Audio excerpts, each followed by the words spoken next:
From the outside, Jeffrey Dahmer seemed like any other average guy. You probably already know all about the gruesome secrets he was hiding, but do you know how he was caught? Let me tell you, it wasn't some fancy detective work or Sherlock Holmes level sleuthing, because no one knew Dahmer had a taste for human flesh. No, it was a little something called being in the wrong place at the wrong time. His last victim managed to escape and lead cops back to Jeffrey's apartment of horrors. And today I want to tell you exactly what happened that night. So stay right there because I've got a story you will not forget.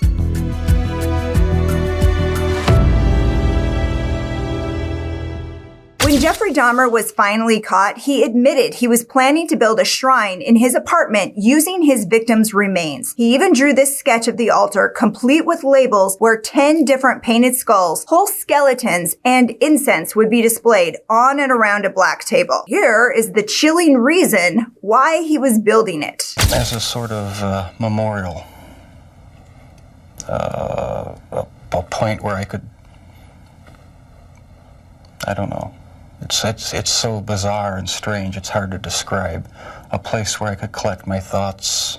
There were two moments when Dahmer was almost caught. The first came in 1989. He'd already fully given in to his depraved urges. He was living with his grandmother in Wisconsin, and she'd had it up to here with him. After being honorably discharged from the Army and spending a little time in South Florida, Jeffrey moved in with her at the end of 1981. At first, things were great. He was polite, respectful, handy around the house. He got a job at the Milwaukee Blood Bank, and yes, it's true, he did sort of drink blood there. He tried it. He said he tried a vial of it. Not a great sign. But less than a year later, he was laid off.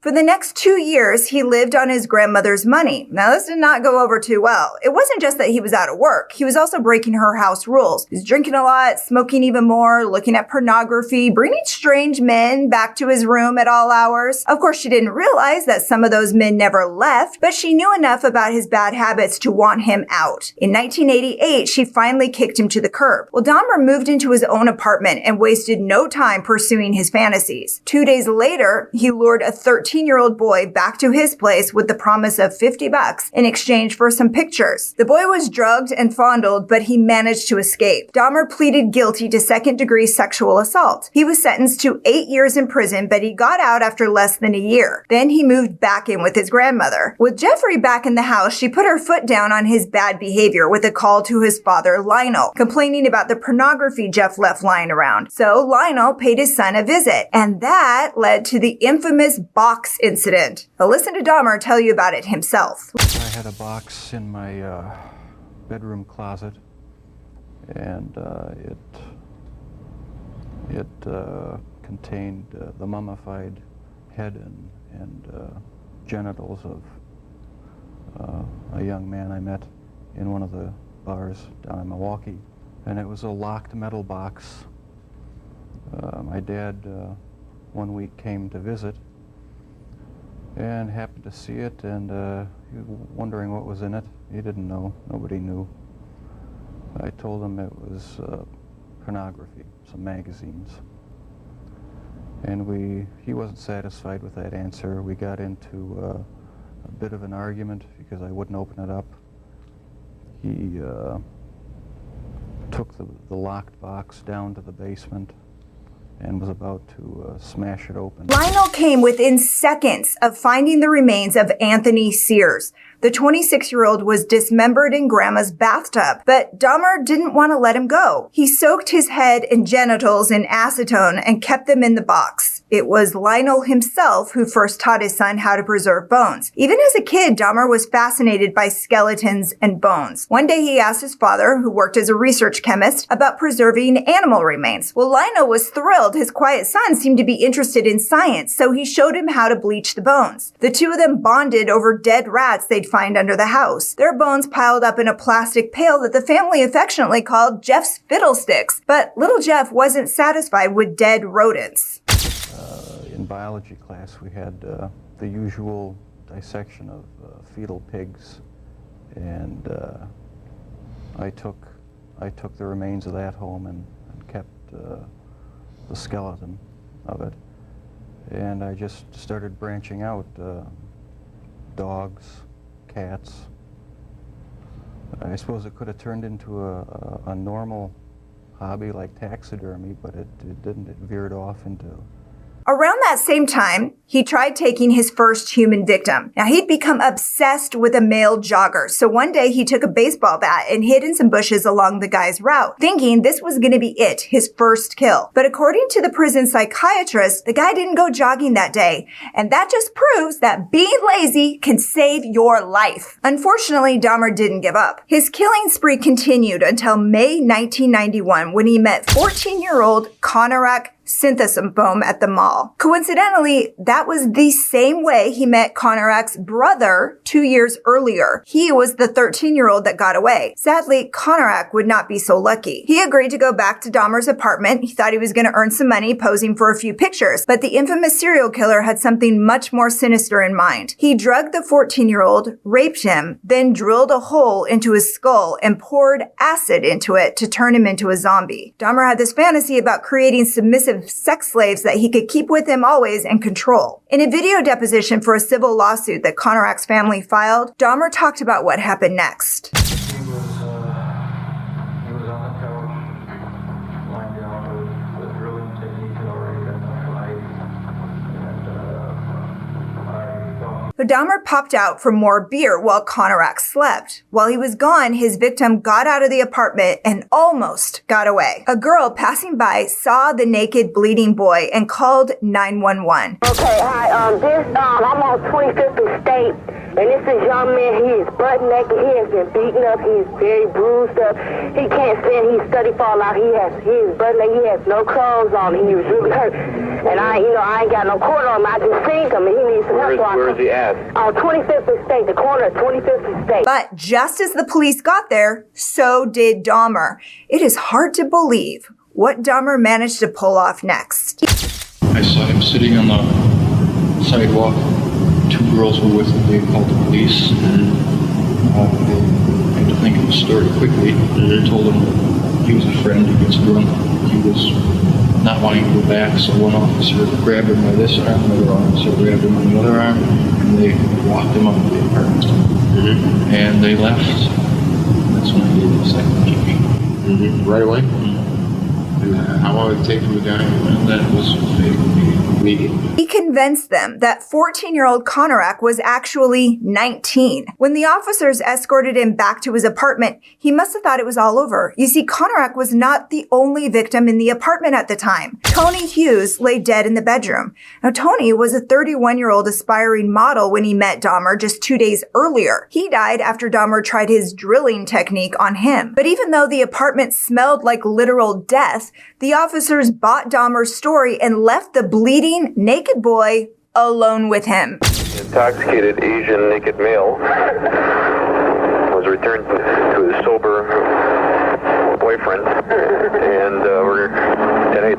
30 minutes after they left, Konarak was dismembered. Now, you're probably wondering why the 14-year-old would speak to the man who molested his brother, except he didn't know the man was out of jail already. Another brother said they didn't know Dahmer's name or even exactly what he looked like. It was just a horrifying coincidence. 2 months later, on July 22nd, 1991, the monster of Milwaukee was finally caught. Now, Dahmer went out early that Monday night, around 6 p.m. His favorite trick was telling men he was a professional photographer willing to pay for models. Tracy Edwards is having a few beers at the mall with a couple of friends that night when Dahmer approaches them with his usual spiel. He says he's in town from Chicago taking care of his sick grandmother, but he's looking for models if anyone wants to make some extra money. Well, Tracy agrees to go back to his apartment with him and talk about it. The plan is for his friends to meet up with them at Jeffrey's apartment later. But Jeffrey makes sure to give them the wrong address. But when they get to the Oxford apartment building, going the back ways, by the way, through the alley so no one would accidentally see them, even though Dahmer tells him it's safer that way. So when they get back to apartment 213, Tracy testifies that everything seems normal, except for the smell. It reeks of something foul, something he can't quite put his finger on. And the neighbors have been complaining about the stench for months, but Dahmer always has some kind of excuse.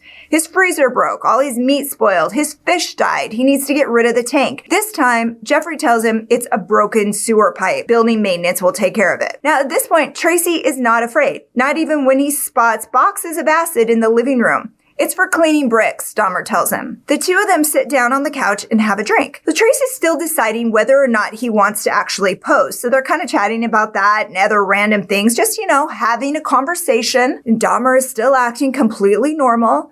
But it only takes a second for everything to change. Dahmer interrupts him to point out his aquarium on the other side of the room. And when Tracy turns his head to look, Jeffrey sticks a knife into his ribs and slaps a handcuff around his left wrist. It's not just his behavior that changes. Dahmer looks different. His face, his body. He doesn't even seem like the same guy that approached them at the mall. Well, Tracy tries to de-escalate the situation, but Dahmer's not backing down. If you don't do what I want, I'm gonna kill you, he says. So then in the next second, he seems to calm down. He tells Tracy he's got the key to the cuffs in his bedroom. And he sort of pulls him into the other room. Well, Tracy's not fighting it because if there's a chance to get these cuffs off, he's going to take it, right? Well, the living room was bad, but the bedroom is worse. The first thing Tracy notices is the blue 57-gallon drum in the corner of the room. The smell coming off it is stomach-turning. Then there's the bed. He doesn't want to know what the big red stain on and around it is from. The Exorcist 3 is playing on the TV in the background. It's Dahmer's favorite psych-up film. He's been watching it 2, maybe 3 times a week. He even slips in yellow contacts to look and feel even more like the movie's demon, an executed serial killer known as the Gemini Killer. And that's super on the nose. But that's not the worst part. The worst is the chanting. Still holding the other end of the handcuff around Tracy's wrist, he and Dahmer are sitting on the bed watching this movie, but Dahmer is rocking back and forth and chanting. Next, he tells Tracy to lay face down on the floor. Something inside Tracy says,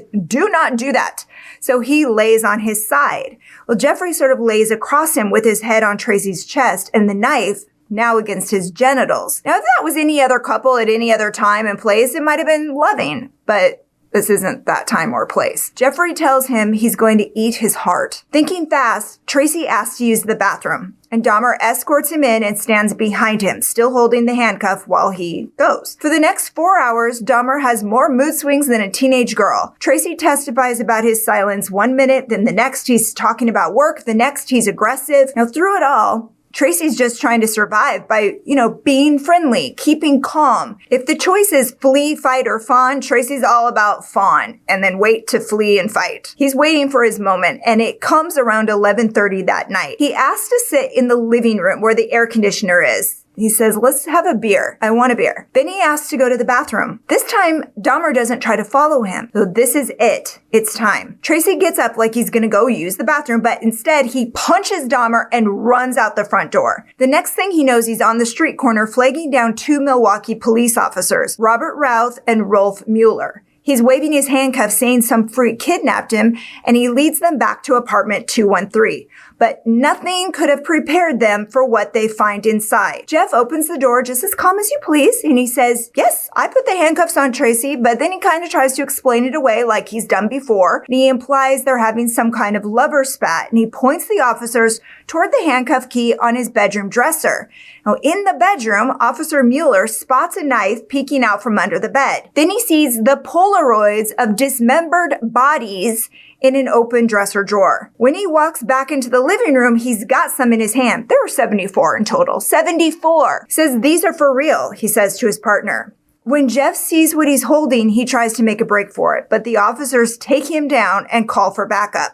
And the Polaroids are just the beginning. Officer Mueller opens the refrigerator door to see a human head on the bottom shelf. There's also a tray of blood, hearts, part of an arm wrapped in plastic, torso, organs in the freezer. 4 more heads are found in the kitchen. 7 other skulls are tucked away around the apartment. Inside that terrifying blue barrel are 2 skeletons, hands, genitals, more torsos dissolving in acid. If Tracy Edwards had not made his move and escaped, he would have been Jeffrey Dahmer's 18th known victim. Even the killer himself knew he was a monster. "For what I did, I should be dead," he says to these 2 stunned officers, standing in his apartment, wondering why they didn't just go to dental school. So Dahmer was sentenced to 16 life terms in prison, 1 for every victim he was convicted for, even though he confessed to 17 and actually murdered God knows how many. The key witness against him was his last almost victim. In 1994, Jeffrey Dahmer was beaten to death in prison by another inmate, and that is a crazy story. You should check out our recap to hear what Christopher Scarver did to the infamous serial killer. But if you're interested in finding out what happened to Tracy Edwards after his brush with death, well, so were we.